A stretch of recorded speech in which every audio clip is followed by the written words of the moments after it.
दोस्तों नमस्कार। कुमार पाठशाला 2 में आप सभी का हार्दिक स्वागत एवं अभिनंदन है। दोस्तों आपके अपने YouTube चैनल पर हम जैसा कि लगातार इस तरह के कई वीडियो दे रहे हैं गणित के, तो आज उसी के क्रम में आज हम पढ़ाने वाले हैं महत्तम समापवर्तक और लघुत्तम समापवर्तक, जिसमें से हम आज केवल बताएंगे गुणनखंड और भाग विधि से आपको म से कैसे निकाल सकते हैं। कोई कितना भी बड़ी से बड़ी संख्या हो उसका म से कैसे आप निकाल सकते हैं, तो उसी में आज हम बताने वाले हैं कि किसी भी संख्या का म से कैसे निकालें। तो आइए दोस्तों देखते हैं कि इन तीन संख्याएं दी हुई हैं 48, 64 और 72। इन तीनों का हमें क्या निकालना है? म से निकालना है। म से हमें निकालना है और इसके लिए सबसे पहले होता है गुणनखंड विधि से कि हमें अभाज्य गुणनखंड ज्ञात करना आना चाहिए। तो अभाज्य गुणनखंड ज्ञात करने का हम आपको एक बहुत बेहतरीन ट्रिक बताने वाले हैं, जिसको आप लोग याद रखिएगा। एक बेसिक विधि है, क्या है वो? है आपका वृक्ष गुणनखंड। क्या है? वृक्ष गुणनखंड ना, वृक्ष गुणनखंड। इसी से हम आपको बताएंगे। जैसे ये है आपका 48, फिर अगला क्या है आपका 64, फिर क्या है 72। इस तीनों का हम आपको वृक्ष गुणनखंड से अभाज्य गुणनखंड निकालना बताएंगे। जैसे देखिए होता है 48, तो इसका हमें सबसे पहले दो खंड कर लेना है। जैसे 16 तिया 48 होता है या 12 चौका 48 होता है। मान लीजिए किसी को नहीं पता है तो 12 चौका 48 तो पता रहता है, 12 चौका 48। अब देखिए 12 ये हो गया। 12 को हम लोग लिख सकते हैं 3 गुणते 4, तो 3 यहाँ पर लिख दिए और यहाँ पर 4 लिख दीजिए। फिर 3 का खंड नहीं होगा, 4 का करेंगे तो 2 गुणते 2 ना, 2 दूनी 4 होता है। फिर इस 4 का गुणनखंड करेंगे तो 2 गुणते 2, यही आपका गुणनखंड होगा। अब देखिए इसका अभाज्य गुणनखंड ज्ञात हो गया। एक क्या है, ये 4 तो नहीं होगा, जो किनारे किनारे पर होगा। किनारे किनारे का मतलब ये है कि अब उसके बाद कोई भी शाखा नहीं फटी होनी चाहिए, कोई शाखा नहीं निकलनी चाहिए, क्योंकि वृक्ष का ही मतलब होता है कि वृक्ष में शाखाएं होती है। मतलब अब शाखाओं के अंत में क्या होती है? पत्ती होती है और फल होता है। तो ये मान लीजिए हमारा क्या है? फल है। ये शाखाएं हैं और ये हमारा क्या है? फल है। तो लास्ट में जो अंतिम में फल मिलेगा उसके बाद तो फल के बाद तो कुछ होता नहीं है, तो वही हमारा क्या होता है? अभाज्य गुणनखंड। जैसे देखिए ये 3 2 2 2 2, ये हमारे क्या है? अभाज्य गुणनखंड है ना। फिर इसी तरह से अब हम किसका निकालेंगे? 64 का निकालेंगे। तो 64 का निकालेंगे तो इसका क्या होता है? 16 चौका 64, जिसे हम लोग ध्यान देते हैं तो 16 चौका 64 होता है। इसी तरह से दो खंड में आप विभाजित किया करिए। फिर उसके बाद आप इसका कर लीजिए। इसका क्या होगा? 4 चौका 16, 4 और यहाँ पर 4, फिर 4 में 2 का, तो 2 गुणते 2, 2 दूनी 4 और इससे भी 2 दूनी 4, इस तरह से होता है। फिर 4 का इधर बचा हुआ है तो 2 दूनी 4। ये आपका क्या है? अभाज्य गुणनखंड निकालने का बेहतर तरीका है। 16 को 4 चौका 16 लिख सकते हैं, फिर 4 को 2 दूनी 4, फिर इस 4 को 2 दूनी 4। तो ये वृक्ष गुणनखंड को इसी से ऐसे ही निकालते हैं और वृक्ष गुणनखंड की सहायता से अभाज्य गुणनखंड बड़े हम आसानी से निकाल लेते हैं। वरना जैसे दे दिया 160, तो अभाज्य गुणनखंड निकालना है तो हम परेशान हो जाएंगे और निकाल नहीं पाएंगे, बहुत मेहनत से निकालेंगे। ठीक, तो इस वृक्ष गुणनखंड की सहायता से बड़े आसानी से हम लोग निकाल लेंगे। फिर 72 आया। अब जैसे आपसे कह दिया जाए कि 72 का गुणनखंड ज्ञात कीजिए अभाज्य, तो दिक्कत हो जाएगी। अब देखिए ये क्या करेंगे कि इसके लिए क्या करेंगे? 72 है, याद करना है तो कैसे 72 होगा? नहीं याद है, एक याद होगा, 9 और 72, बड़े आसानी से 9 और 72। तो यहाँ पर 9 लिख दीजिए और यहाँ पर क्या लिख दीजिए? 8। 9 और क्या हो जाएगा? 72 हो जाएगा। फिर 9 को लिख सकते हैं 3 त्रिका 9, 3 त्रिका 9 ना। फिर 8 को लिख सकते हैं 4 दूनी 8, 4 दूनी 8, फिर 4 को 2 दूनी 4, 2 दूनी 4। तो इस तरह से इसमें जो हमारा गुणनखंड हो गया अभाज्य गुणनखंड, वो क्या हो गया? 3 3 2 2 2, ये हमारा क्या हो गया? अभाज्य गुणनखंड हो गया। तो इस विधि से, वृक्ष गुणनखंड विधि से, जिसे हम लोग कहते हैं फैक्टर ट्री या ट्री फैक्टर, इसकी सहायता से हम वृक्ष गुणनखंड बड़े आसानी से निकाल सकते हैं। और वृक्ष गुणनखंड निकालने का बहुत बेहतरीन ये तरीका है, इसमें कभी कोई आपको गलती नहीं होगी, जल्दी गलती हो ही नहीं सकता, क्योंकि बहुत बड़े बड़े पहाड़ा याद करने की जरूरत नहीं है। जैसे 16 चौका 64 आपको याद रहेगा, 72 9 और 72, फिर 9 को भी तोड़ सकते हैं और 8 को भी तोड़ सकते हैं। 48 12 चौक 48 या 16 तिया 48, जो आपके मन में आए उसके अनुसार आप कर ले जाइए। अब देखिए इसी की सहायता से हम लोग आराम से क्या निकालेंगे, मस, वो भी देखिए अब ये है 48। 48 का क्या होगा, तो सबसे पहले छोटा वाला लिखते हैं। तो 48 का लिखेंगे 1 2 3 4 बार 2 है, तो 2 गुणते 2 गुणते 2 गुणते 2 और गुणते 1 क्या है 3 है। जितने भी अभाज्य गुणनखंड हैं उन सबको हम इसमें लिखते हैं। फिर आपका आता है 64, तो 64 का हम क्या लिखेंगे 1 2 3 4 5 6, 6 बार क्या है 2 है। ये देखिए अभाज्य गुणनखंड किनारे पर फल जो लगा हुआ है, तो 6 बार 2 1 2 3 4 5 और 6, इतनी बार हम लिख लेंगे। फिर 72 का देखेंगे, तो 72 में क्या है कि सबसे पहले छोटा वाला लिखा किया करिए, तो 3 बार 2 लिख लीजिए, ठीक।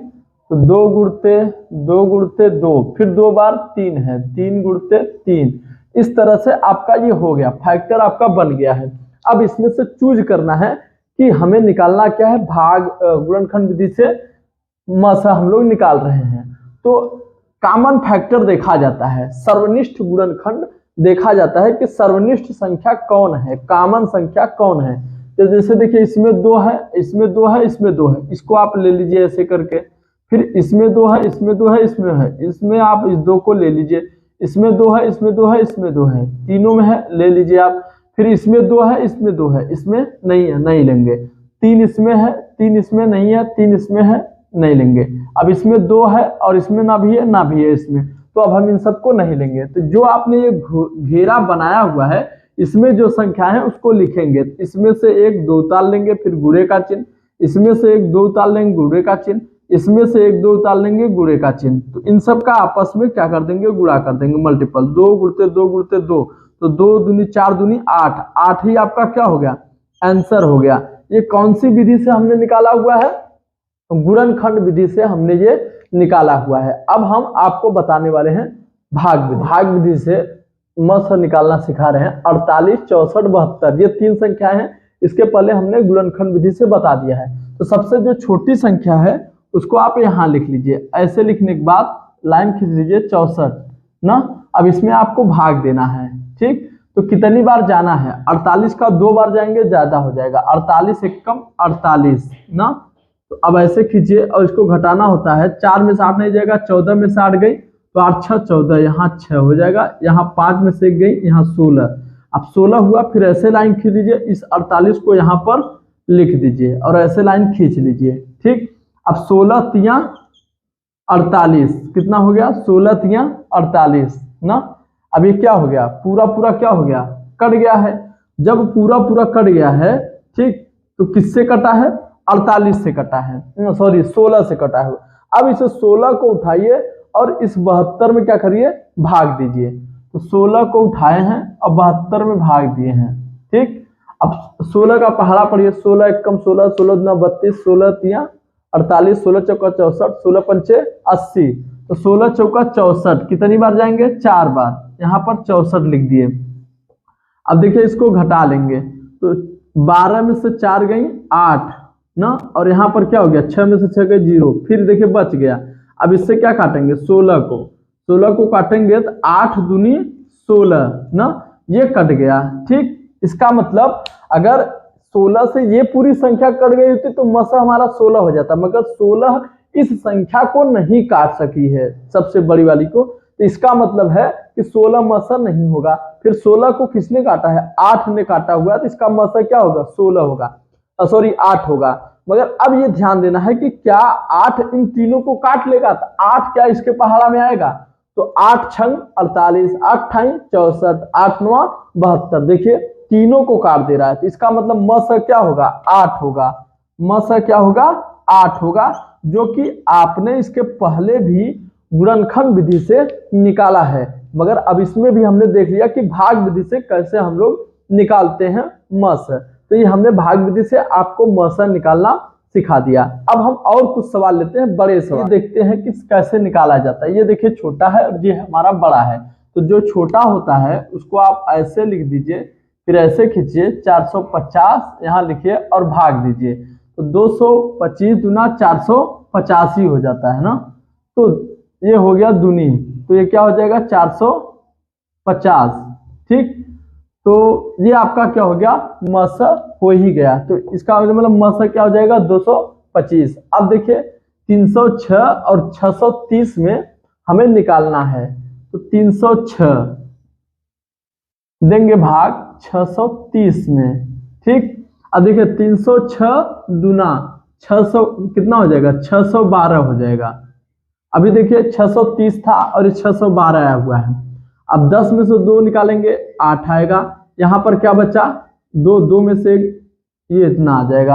अब देखिए बचा हुआ है, जब बच जाए तो ये 18 है। अब 18 से फिर किस में भाग देंगे 306 में। ठीक, अब देखिए 18 से भाग दीजिए, 18 ये है और 30 में पहाड़ा पर 18 दूना 36 ज्यादा हो गया। एक बार जाइए 18 एक कम 18, तो 10 में से 8 गए 2 और 2 में से 1 गई 1, 12 आया और कितना उतार लेंगे 6। तो 18 पंच 90, 18 छक्का 108। ठीक, 18 छक्का 108 और उसके बाद फिर जाएंगे तो यही आ जाएगा। देखिए आप लोगों को ये पहाड़ा पढ़ना होता है, पहाड़ा आपको थोड़ा सा याद रहना चाहिए, जैसे इतना बड़ा है। हाँ, जब कभी ना याद रहे तो आप कोशिश कर लिया करिए, थोड़ा सा गुणा कर लिया करिए।